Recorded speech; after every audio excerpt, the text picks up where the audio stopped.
I got some more fake pass moves that will help you embarrass some defenders. Most of them are going to be pretty simple that you can pick up very, very quickly. And there's going to be a few advanced ones in the mix, but the ones that'll like get defenders spinning around, all kinds of stuff. I explained more in the first video in this series, but I'm going to link you at the end of this video to the whole playlist, and as I'm adding these new videos to the playlist, you can check out all these different fake pass moves and add them to your game. These will be good for creating lots of shots for yourself, getting some moves and ahs, and getting past your defender. First one is this, or I should say the sixth one, because this is the second video in the playlist, but we're going to go with a fake pass that's a magnet, is what I call it. So you've maybe seen players do this, right? To pass or spin the ball to themselves to work on their jump shot, you know, or sometimes you see players do this at the free throw line. It's not that. It's same spin, but if you do this, like it's very obvious to your defender what you're doing. So what you want to make sure you're doing is set it up correctly. You want one hand behind the basketball here, almost like you're going to shoot. So you can do this from either side, right? I'm a lefty, so I'm going to show you the left side, but same thing on the right side. Hands behind the basketball here. Other hand, you want it either on the side or slightly to the front. So it looks like you might shoot, you might pass your teammate, right? It's kind of your triple threat position. From there, you're gonna bring the ball forward, and as you're doing that, in one quick motion, you wanna almost, think about almost like scooping up, but you're not actually scooping up. Your hand's gonna come under the ball. Notice how it kind of bends back all the way under. So I'm kind of behind it on the side, and I'm gonna come under as this other hand rotates up. Then at the end, the very last second, as this elbow extends, I wanna flip those fingers down on this hand, so it's like that, and this hand's gonna come up really quick. So it's kind of like a smooth, gradual, but quick motion with the hand coming under here, and then at that last second as my arms are both extended, fingers down, other fingers up. That'll put a ton of spin on the basketball. As you can see, it comes right back to me. If you get more spin on, you can really get that basketball out in front of you, right? I can launch that basketball out and get it to come back in one, maybe two bounces. You do it real close and tight, it'll just get back to you quicker. Some refs might call this a self pass. You want to be careful of that. You also want to make sure that you haven't started with a dribble and then do this, because that would be a double dribble. But if you're doing it from triple threat, you just caught a pass or something, I think most people will be okay with it, especially in pickup basketball. If you're far away, like now I got some space to work with, right? And you're not going to get to the basketball quite as easily. I can maybe put it out there a little bit more to bait you to try to go for the basketball and embarrass you that way. Almost think about like your sham guy. You're baiting the defender to go for it, and then boom, come the other way. Or another option is, instead of doing it towards you, I can do it a little more to the side. So it's not as easy for you to directly get to, but you think you have a better path because it looks like it's wide open in here, and then as you come get it here, I could go into a sham god or, you know, even like a regular crossover, whatever I want to do really. By putting it out there, it kind of gets you out of my space and opens this path for me to shoot, drive, and a whole bunch more. If I'm close though, and I try to do that, like it's all up in your space and there's a better chance of you hitting the basketball with some part of your body. So when I'm closer, I want to do it a little more tight. But one thing I could also do is, and I'll do this sometimes, let's say you're kind of like facing one way. So let's say you're facing a little bit this way. I know, okay, now I can get out of your vision on this side a little bit easier, right? But instead of me going outside your vision, I might just do a fake pass with the basketball out there. So what are you gonna do if I do this? You're probably gonna spin in a circle, right?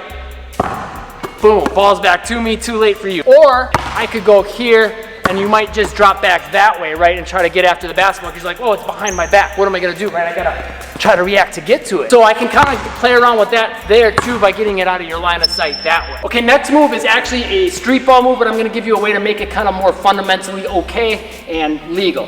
So it's the under scoop, which is this. Okay, so if I were to do this in a regulation basketball game like this, that would not be legal. Reason being is as I'm doing it, if you notice, my hand comes under the basketball here, so I've done it from a dribble, and then I'm coming up like that. So let's just get the mechanics down, and then I'll show you the legal way of doing it. Your hand's gonna be kind of like behind the basketball, maybe slightly to the top, but typically you'll see guys do this with their hand more behind the basketball in a legal dribble position though, not like a carry, like right there, okay? And as you swing it forward, your hand's gonna come under now into an illegal position, and then rotate up. So here, up. And think about the ball kind of swinging in this direction, like a swing, okay? And then as you do that, you're just gonna pull the ball back down, almost like in a step back motion. So here, pull it back, okay? Now, how do we do this legally? Well, If we just caught a pass, I can do this all with one hand, completely legal, no problem there. I could do it, you know, from triple threat from two hands. If that's a little easier, you could start with two hands, swing it up, and then go to one hand and pull it back. The thing you want to pay attention to make this work, you got to look at a teammate, right?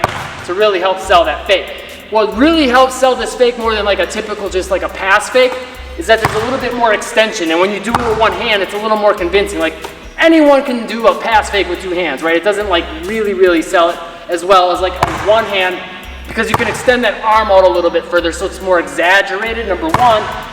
Number two, there's not many players that are good with the one hand pass fake, so when you pull something like that out, they're more likely to bite on it because they think, okay, it's in one hand, he's gotta be getting rid of it, right? And then you can come like this way, you could come from this and do a step back, right? Lots of options from there once you got your defender froze up or moving the wrong way. Next move is the boomerang. Now that way I just did it there is not legal. I want to show you a legal way of doing it. So this is a street ball move. Let's get the mechanics down first and then I'll show you how to make it legal. When you've got the basketball, you're going to do this the street ball way from the dribble, and your hand's going to be kind of like in the last move, behind the basketball, kind of like in a hang or hesitation type dribble.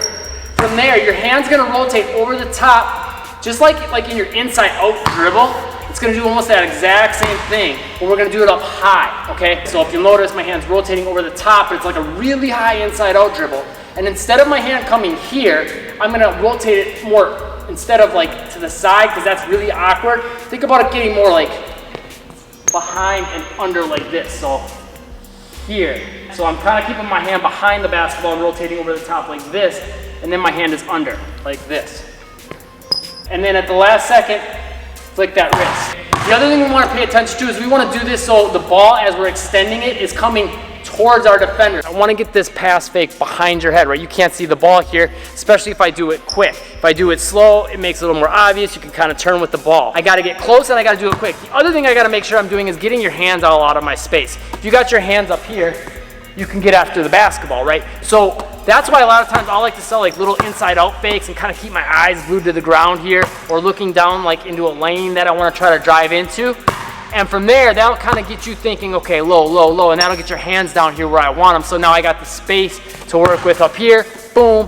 Think about like having your arm tight when you do this, or back here again, so there's a big motion forward. So there's an elbow bend here, and then extends.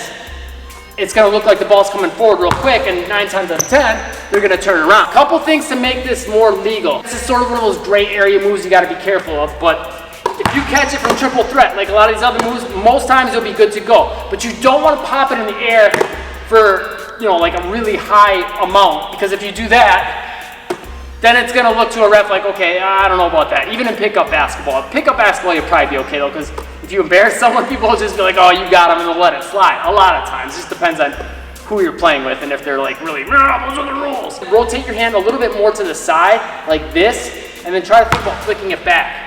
Okay, so just like that. And then the other thing is, let it land on the ground. Because if you do it like this and catch it in the air, some people will call that a self-pass, right? Because technically that is a self-pass. Even if like, you could catch it in the air and get a shot off, I guess, and that would be legal.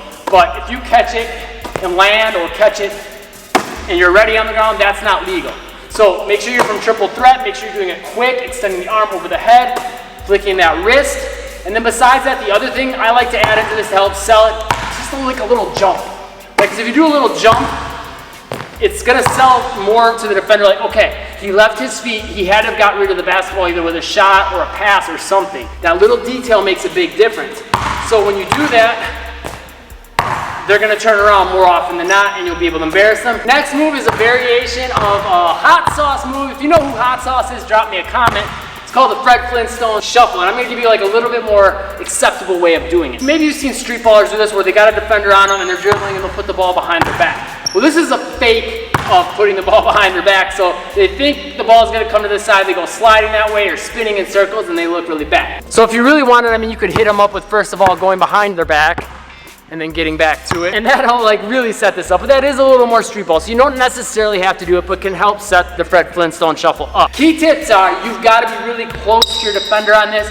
Ideally, this side foot you want to be closer, so your defender, you would want having this side slightly closer the other foot here a little bit further. So I can get out of your line of sight on this side a little bit easier. This side, if you try to put it behind, how are you gonna get it there? You're gonna have to reach like really far to try to do that, right? And you're not gonna be able to sell the fake. To do that, normally what I'll do is I'll just like sell some movements this way to get them dropping this foot back. A lot of different fakes you can do, jab steps, crossover fakes, really doesn't matter, but get some movement in this direction so they get this foot dropping back. From there, you want to get the ball into this hand without really moving your feet too much, because if you move your feet, then they might reset their feet from this position. Big key. You don't want them coming back square. You want them to keep this foot dropped back. So hard fake, maybe just slide it between here. Hard fake, just slide it between here. So now when this foot's closer, I can sell that fake. One thing we want to pay attention to with this too is where their arms are. If their arms are like right here,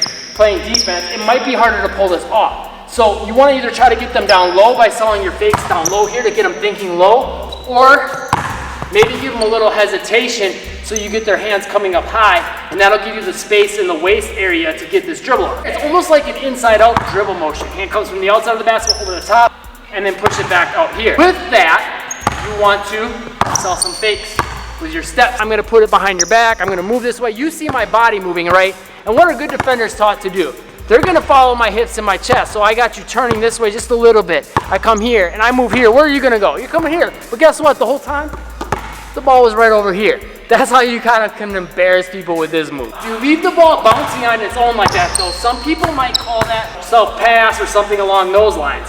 So again, with like this, you could do a couple things to make sure it's a little more acceptable. You can do it from triple threat, so there's no dribble involved beforehand, so it doesn't look like a double dribble. Because sometimes when people see you do this, they might think you're carrying the basketball. And then you can also make sure you get back to it in one bounce. If you let it kind of sit here and take another bounce, that creates a little bit more of a red flag, a reason to blow the whistle. From there, a lot of times you'll get your defender with this foot forward. They see the ball coming here, they're gonna go whoop, and then you're up there still. Or they're gonna just jump here and then the ball was here. Either way, it's gonna make them look foolish because they don't even know where the basketball is because it's completely behind their back, and then you get it back. This next one's a fake behind the back pass. A classic one that I first saw Kobe Bryant do back, like, is his first year in the All-Star game. So it was like his first, second, third year in the league. Pulled this off on the fast break. He was coming down the court and he went whoop, just like that. Jason Williams used to do this a lot as well. Now, this is a legal move. You gotta be careful though, because some refs call things tighter and pick up basketball. Sometimes people don't really know the rules, so if something looks weird, they call a carry or a self-pass or double dribble. Your hand positioning is key though, so pop that first dribble hard to set this up. Look in that direction, and then from there, you're gonna wrap it all the way around. You wanna make sure your hand never comes under the basketball if you do wanna make this legal. If your hand ever comes here to wrap it, that's technically carry, okay? So pop it hard, so now you got the air time so your hand doesn't have to do that. And then you just want to turn your shoulders a little bit because that'll help give you the path. See, if I try to do behind the back here, it's easy to get it here, but it's a little bit harder to get it here, right? If I try not to turn my shoulders, it's really hard to get it coming back this direction. But if I turn my shoulders, a little bit easier, right? So turn those shoulders, maybe even step a little bit in that direction to turn your body a little too. And then also pay attention to where your hand is on the release. Extend that arm out to help sell that fake, and then really flick your wrist and your fingers. Try to think about trying to get them to touch your belly button. You probably won't be able to do that, but trying to get to that point will allow you to wrap it really tight, right? All the way back to that side. So that way, as the defender's jumping that way, you got the ball coming right back to the same hand that was doing all the dribbles before.